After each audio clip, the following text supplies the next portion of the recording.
Hi everybody, it's Mr. Stewart here with your assignment video for the Jump Assignment Part 1, the post-test of the Jump assignment, and we're going to be doing that in Toon Boom Harmony. Alright, so first off, just kind of giving the basics of a pose test again, that reminder that a pose test is kind of like an outline. It's going to be the major poses. It is going to kind of just be choppy by design to give an overall feeling of what the animation could be. But it will be the same length as the, or approximately the same length as the finished animation. Okay, so we're going to do a couple of different things. We're going to try some new things, and hopefully they'll work really seamlessly. But the first thing we're going to do is we're going to bring in some video reference. Now, video reference is something we're going to talk about in Level 2 in a little bit more detail, but it can be a really, really helpful tool. Some people really love it. And again, it's one of these things that you don't have to use, but I'm going to try to expose you to, because some people are going to love it and some people are going to go, that's not my thing. So, but I'm going to show you how to bring in video reference to use in the software. I don't necessarily do this, but some people, again, really like to have it in the software that they can use it. So it's pretty simple. In Toon Boom, you just go to File, Import, Movie, and then you'll just navigate to where you want, or where you put the video reference. Let's go to this right here. I'm going to use this little piece of reference. Now, it takes a minute, depending on the length of the reference, for it to process the video, and it's going to prompt you with a few things. So the longer your video reference is, the longer this process is going to take. So if it does seem to be going on for a long while, I wouldn't be overly concerned. You can see this is a pretty short little piece of video reference, and it'll kind of blink like that. That'll give you the option to create a layer, and you don't have to do that, but it's really nice to be able to have it on its own layer, and you can see here it brings it in, and now I have got video reference. And it also brings in the sound, which I don't want. So I can just click on this, right click, and then hit delete. And it'll delete the sound, but it won't delete the video reference. Now if I play this, you can see I've got my little moment here to jump. I'm going to be jumping over this fence. Now, the video reference is a little bit smaller. I could probably scale it. And certainly I could maybe move it around and place it. But I'm not going to necessarily scale it. You know, if you just click on the reference layer, you click on the transform tool right there. I'm going to scale it maybe a little bit, but I like, you know, the kind of the size of the character overall. So I'm just going to kind of keep it like that.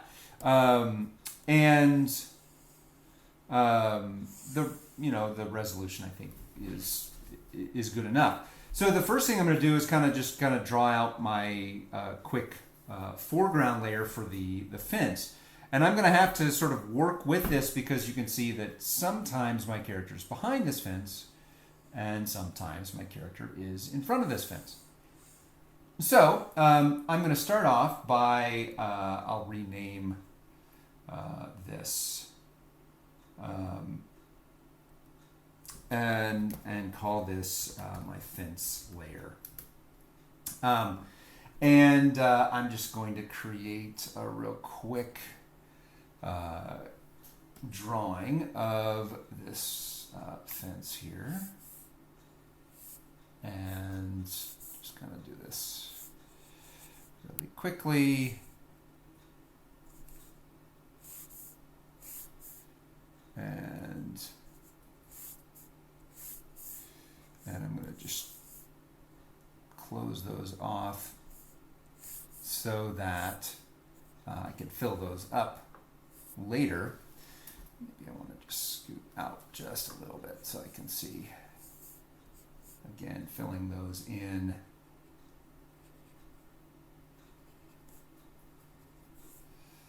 A little bit. And I'm not worried too much about making this perfect. It's much more for understanding how to use kind of a foreground object. And then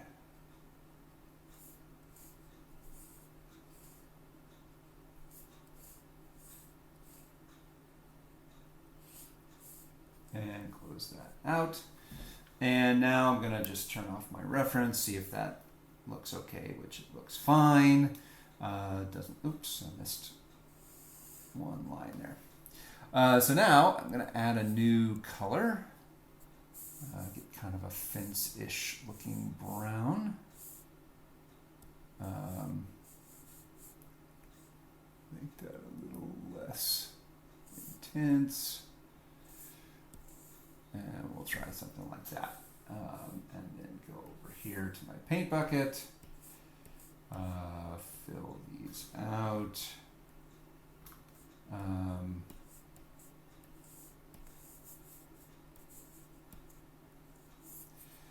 I can rename this fence. And I could spend, I could spend a fair amount of time on this. I could put in, let's put in a bit of a shadow. So I'm gonna just quickly do a little extra piece like this. I'm gonna duplicate this layer here, and then I will call this fence shadow. I'm going to put that on top and then go to effects and go to shadow, and you'll see everything kind of got a little bit darker. Now if I was going to move this around, I could you could see that the shadow itself is a separate layer like that. And if I go in and just kind of set the eraser, I can erase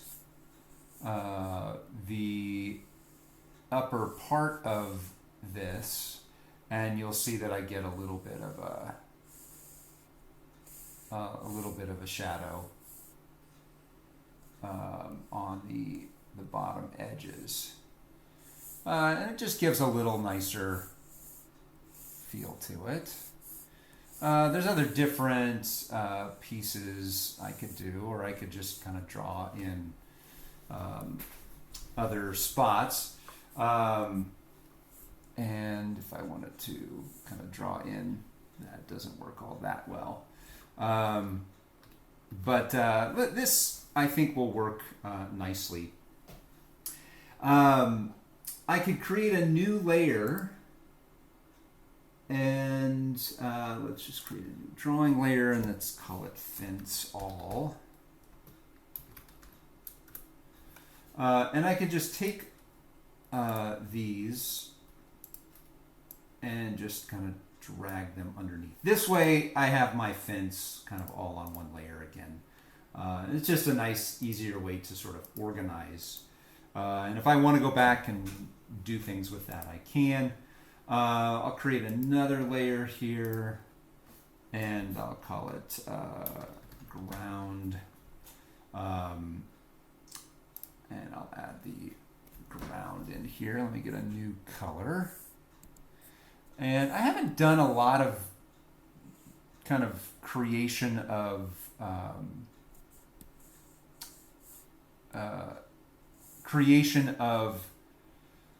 backgrounds in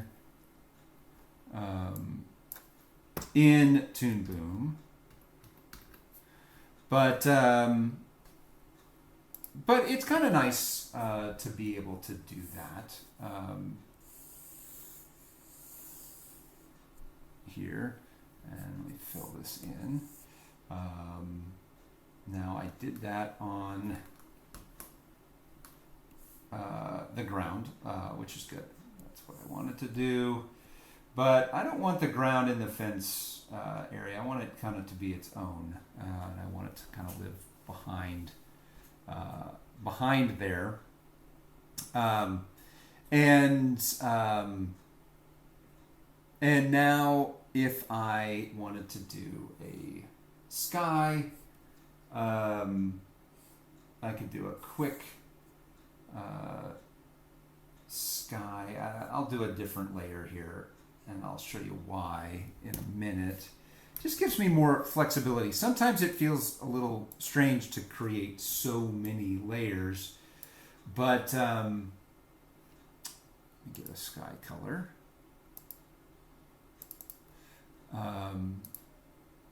But it's very nice to be able to let's go to something that is more blue. Okay, and oops, name the sky.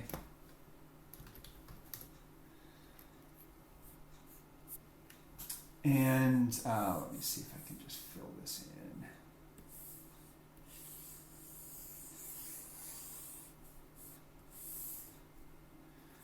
And gives me a sideways, so I can change it around, rotate it this way, pull it out wide, and shrink it down. And that'll give me a little bit nicer feel. Grab the hand, kind of pull this over. Okay, so now I have a basic background. It works for my purposes. If I want something better, I could do that. Now, the last thing I'm going to do, just as an organization thing again, is I'm going to combine the ground and sky by making one background layer. I'll move that down underneath here. I'll put the ground and the sky in there, and now I have my fence layer and I have my background layer kind of separate. And they're kind of a bit of a mess outside of the camera, but that's okay because I'm only really worried about what's going on inside the camera. And if I want to fill in those holes on the fence later on, I can do that. But for now, this is going to work really well. Now, the last thing I have to do with the background is I got to make sure that the background is exposed for all of these frames. So I'm just going to grab all of this and go all the way to the end here, and then just right click, go to exposure and fill empty cells, and you can see that now I am well, I forgot the sky. Let me do that one too. Grab there, right click, exposure, and fill empty cells. Okay, so now I have my background for the entire section. Now you can see if I turn on my reference here, then my reference is going to be not showing up because it's behind the background. So I can do this a couple of different ways. I could move it right here like this. And that would work pretty well for this section. Now I'm going to begin to do the animation. You know, I could go in effects, I could put in a transparency effect on that and cut it back just a little bit here. And then now I'm going to need to create another layer to begin my animation. So let's go to the plus. I could use Control R. I could hit drawing and say character below, or behind is better. Character behind. Now I'm creating this this layer here behind the fence, so that now when I draw, I am going to be able to draw and have my character. And when I draw my character back here, it is automatically going to be behind the fence. And I'm not going to have to worry about it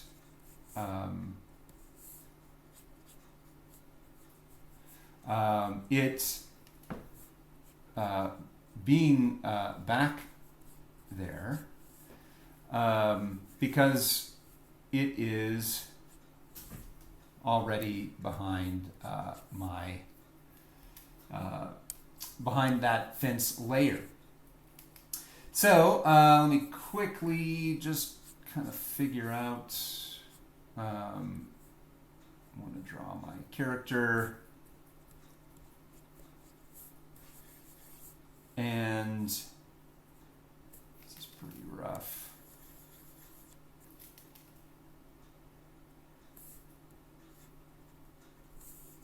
But here we have a little guy.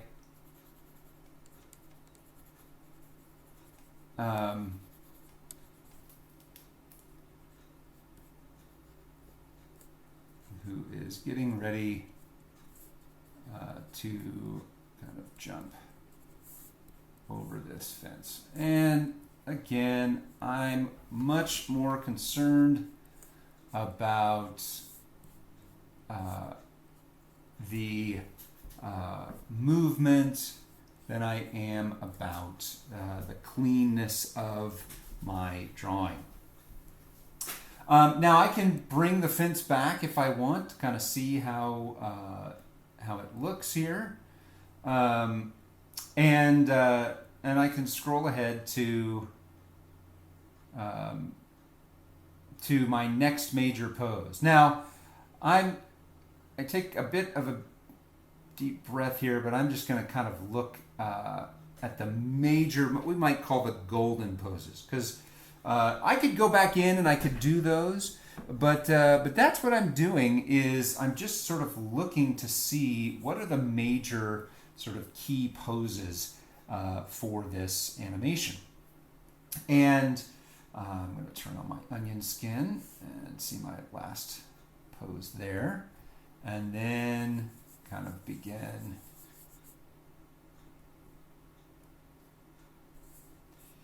with my character kind of bending a little bit. Now, one thing I could do is I could put a transparency on the fence. Didn't really work. Let's do it this way. Let's put a transparency on the fence itself. There we go. Now I can turn this off and on when I want to, but this will be a little bit more helpful for me when I'm drawing on my character level. Whoops, I do want to keep it on while I'm drawing here. So that I can kind of see my drawing as well as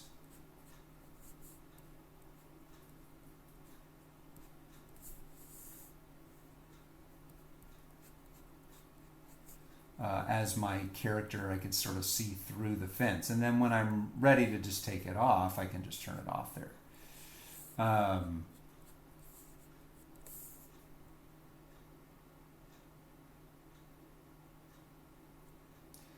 So again, I'm going to keep things really pretty rough right now. Then I'll turn off my character level to kind of figure out the next.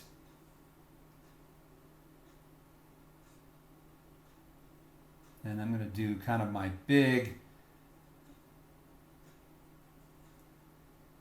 I'll do this. I'm going to do my big sort of anticipation first. I might go back and really kind of fill in some more drawings when I'm done. But sometimes it's helpful to really go through and kind of skip ahead.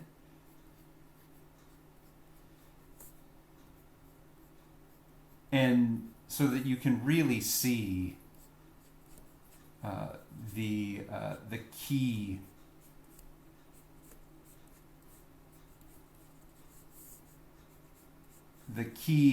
poses that are going to show up, that are going to be, the anticipation, the jump, and the steps are important too.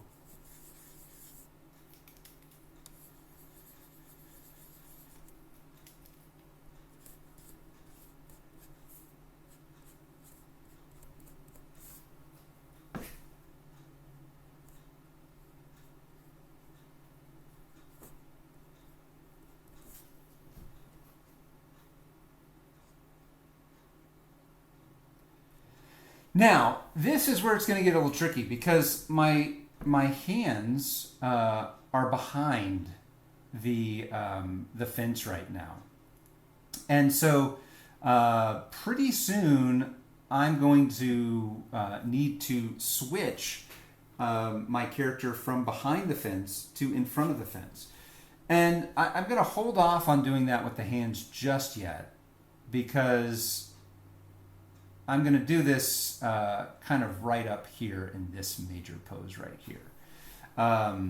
And what I'm going to do is now I'm going to create a new drawing layer called character in front, or character front. And I'm going to switch, and on this level here, I'm going to now draw my character out in front.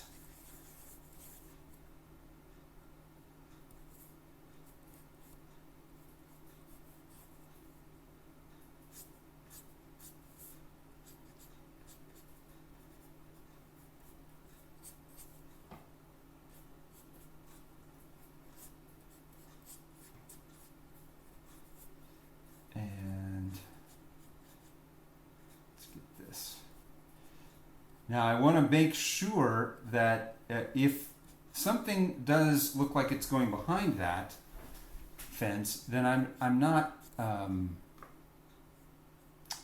going to draw it behind, because if I draw anything like this, it is going to show up in front of the fence. And let me turn off the transparency so that you can see this. So you can see here, when the hands are behind, that they stay behind. So I'm actually going to draw my hands on this level, just right here, and now you can see that the hands themselves show up in front. And I'm going to expose both of these, fill those empty frames, and go right there, exposure, fill empty cells. And so now it's going to look like my character's jumping in front. And now everything else that I'm drawing, my character will actually show up in front because I'm going to switch to drawing on this upper level. I'm going to go over here to this main pose and let me turn on.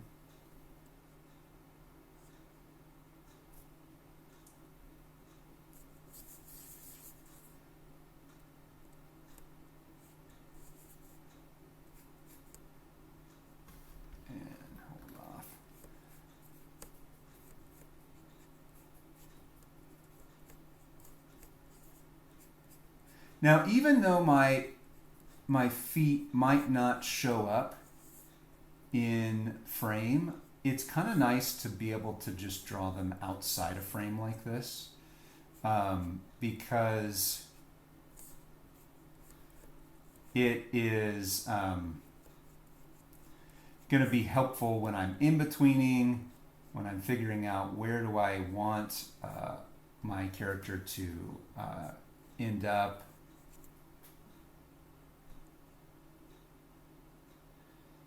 And then let my character stand up in that final kind of position here.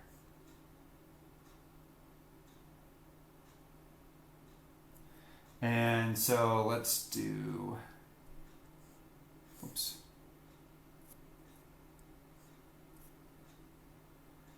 Let's go back a few.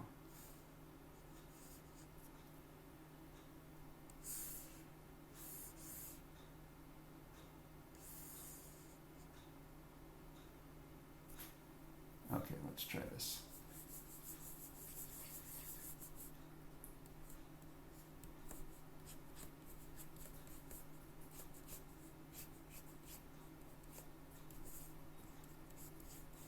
And you can see I'm not necessarily just tracing the reference. I'm using the reference for certainly the position of the landing when all of that's happened, but I can still go in and draw the kind of drawing that that I want. And let me fill the empty cells here like this. So now if I want to, and let's turn off the reference for the moment, you can see I have a very, very early pose test. And if I wanted to go in and fill in my character in color so that it looked like it was standing in front, then I could do that too. I could also go in here and begin to fill in some more of the in-betweens. I could put in an in-between here. I could put in an in-between of my character coming down. So why don't I do that? Why don't I grab these and delete this, and then I'll put in one more in-between. But this would be a pretty good pose test and kind of a good example of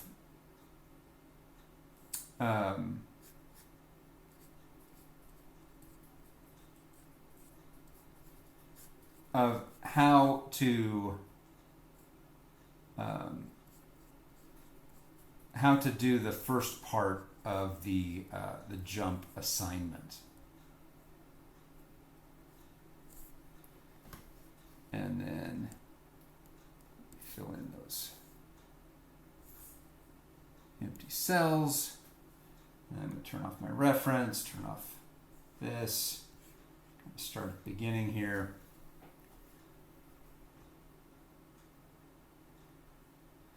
And so I have a very rough pose test of the animation. Okay, so let's see how easily this might be if I just put everything for my character in. And I'm going to go to my character behind first, just kind of fill in very quickly. Just turn on the fence well, let's turn off the fence altogether.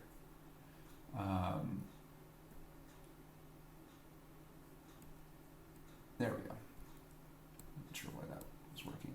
Now, this is going to be kind of, you know, very, very rough. I'm not super worried about the neatness of everything. I'm just really doing this so that when my character jumps in front of the fence, that it is kind of easy to see.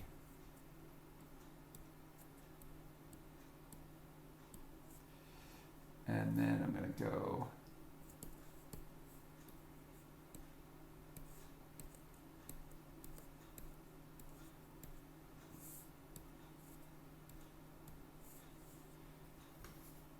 and now I'm going to switch over to the front level. And when I turn that fence back on and turn that transparency off there, you can see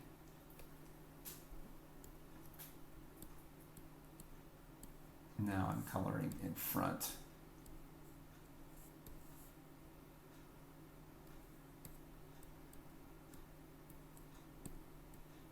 Now, is this completely necessary? No, it's not, but it is kind of nice to kind of get a better feeling.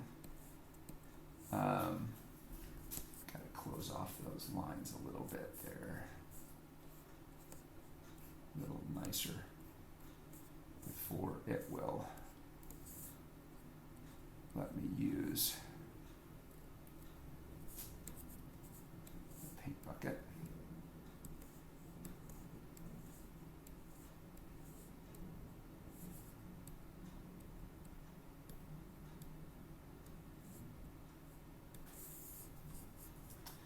And then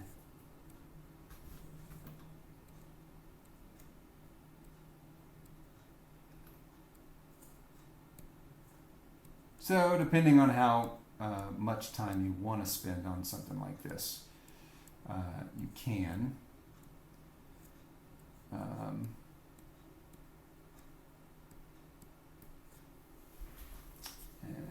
close that out just a little bit. And then I've got that last one here.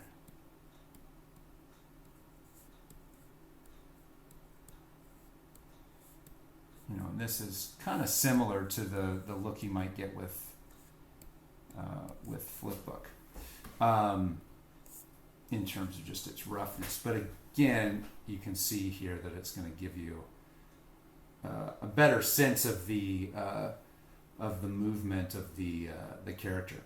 So anyway, this is a quick and very, very rough version of the assignment.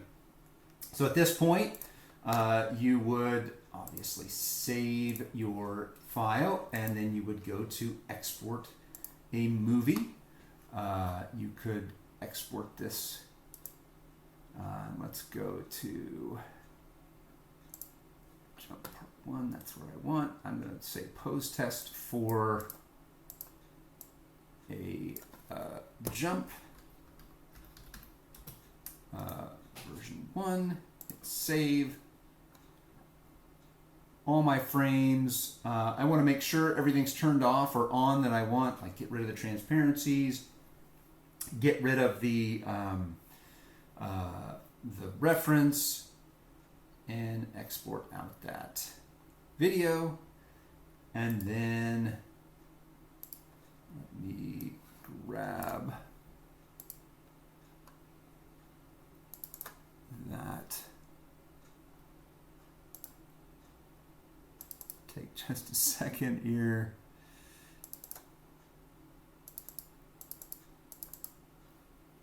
There we go. So load in this moment. And I have my video, and this is what you would be turning in. That rough pose test. This is what you would upload to your Google Drive folder. So hopefully that helps. If you have any questions, please let me know. But otherwise, good luck and have a great week.